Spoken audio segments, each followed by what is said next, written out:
the heck? Where the heck am I? Why am I wearing different clothes? Anime posters? Pac-Man? Oh no. I got teleported to Cloud Shadow's house. Well, what you gonna do? Yeah, I guess I'll have to call him and try and find out where he's at.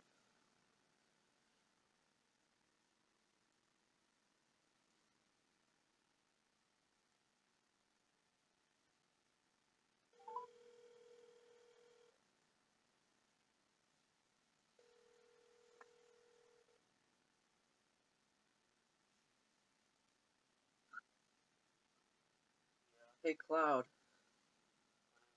I seem to have been teleported here. Somehow. Where are you at?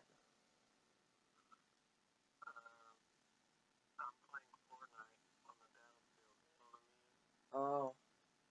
Well, can you come here? Yeah.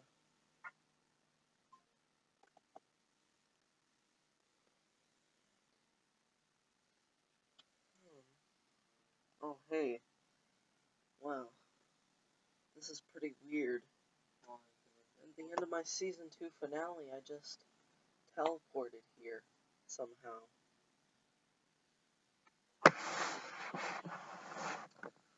Well, seeing as how I'm here, would you like to do a review with me? Over Blazing Saddles? Yeah, I guess. Alright. And then, after that, we can try and get this whole mess figured out. Hello everyone, I'm Alexa63, this is Cloud Shadow. Hey. And today we are reviewing Blazing Saddles. Let's start this off like we usually do by reading off the plot synopsis. Alright? Logic is lost in a blizzard of gags, jokes, puns, and... That was a joke, because it crashed shirt. Yeah, I have a Crash Bandicoot shirt. Logic is lost in a blizzard of gags, jokes, puns, and outrageous assaults upon good taste, or any taste at all, in this comedy western. And when Blazing Saddles can't contain itself at the finale, it just proves the Old West will never be the same. So this was directed by Mel Brooks, one of my favorite comedy directors. He's directed a lot of great movies like this, Spaceballs, History of the World Part 1, Young Frankenstein, all sorts of great comedy films. So Mel Brooks, he also, in the film, played a character, but I'm not going to go as in-depth into that. So, I'm just going to start talking about the characters. First off, there's Gene Wilder as the Waco Kid. So, Gene Wilder is in a lot of great movies, such as The Producers and Willy Wonka? Yes, Willy Wonka and the Chocolate Factory, is probably one of his most known ones. Yeah, and some Western shows, I know that. Yeah. He was a pretty good choice for this. He's not as over the top in this as he is in most of the stuff he does. Because, like, in most of his films, he's, like, shouting and screaming. But yeah. So, in some of them, well, yeah, but he's mainly calm. Yeah, sometimes. So, basically, he's the fastest hands in the world. But... I like that fun. But then he ended up quitting, like, really doing anything, because a bunch of people started challenging him, and eventually this one kid, like, pointed a gun at him, and he's just like, he dropped his guns and walked away, got shot in the butt. Are you sure about that? Yes, I'm sure about that. What about the A word? I try to keep this family I know. friendly. Okay? I know. I'm not like you. I don't live in the ghetto. My videos are I friendly. don't live in the hood. My videos are friendly video or whatever, family friendly. Okay. So next is Madeline Kahn as Lily von Stoop. She is German, and basically what she does in the movie is she's like supposed to seduce the sheriff Bart, who we will get to in a minute, and basically she was supposed to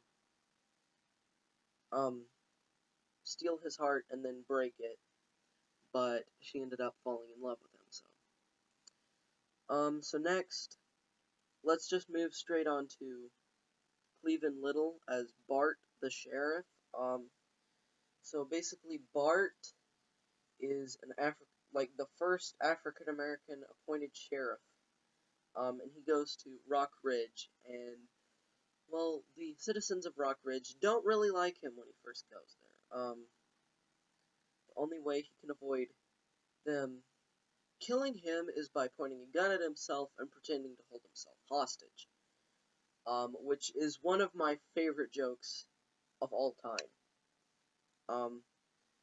It has been ever since the first time I saw this movie. My favorite was the ending part. Yes, the climax in the film. With how do you pronounce it? Warner Brothers. The Warner Brothers. Yeah, the Warner Brothers. They basically get out into the lot, the studio lot, and brawl in the climax, which is very hilarious. So next, they didn't trip. That was a Smash Brothers brawl joke. So next is Taggart. He is played by Slim Pickens, who I don't know what else he's in. Let's see. Yeah, he's not in anything else I've seen.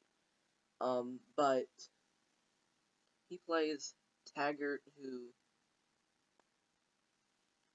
basically he's like Hedley Lamar's right-hand man, but he's also very stupid, and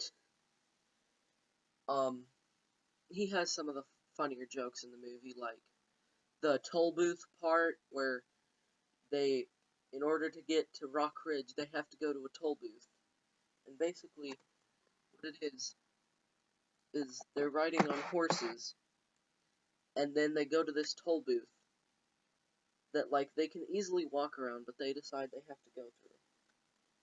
And they have to get a bunch of quarters, or a bunch of nickels, or dimes, whatever. I'm not good with coins. In order to pass. Next is Hedley Lamar. He has a lot of funny jokes. There's a running gag where everyone calls him Hetty Lamar, and he gets mad and says, no, it's Hedley Lamar. So let's move on to closing thoughts. So this film has a lot of running jokes, like the Hedley Lamar part that I just said, and also a running sort of gag in the entire film is just about every scene there's a bunch of cows in the background. In the church, cows. In a movie theater, cows. Just about every scene has a cow in it somewhere, which is really a funny visual gag. I don't get it. It's kind of just the absurdness of why would cows be there? Like, why would cows be in a movie theater? That's kind of the joke. So, once again, this was directed by Mel Brooks. I will probably eventually talk about more of his movies in the future. But yeah, he's a pretty good director, so. Anyway, those are our closing thoughts, so. You wanna try and get me back to my house? No. I'm gonna have to teleport somehow. Okay. Alright. We're gonna... Point the light at me and I'll be teleported off No. somewhere. We're gonna use instant transmission. Instant transmission. Alright.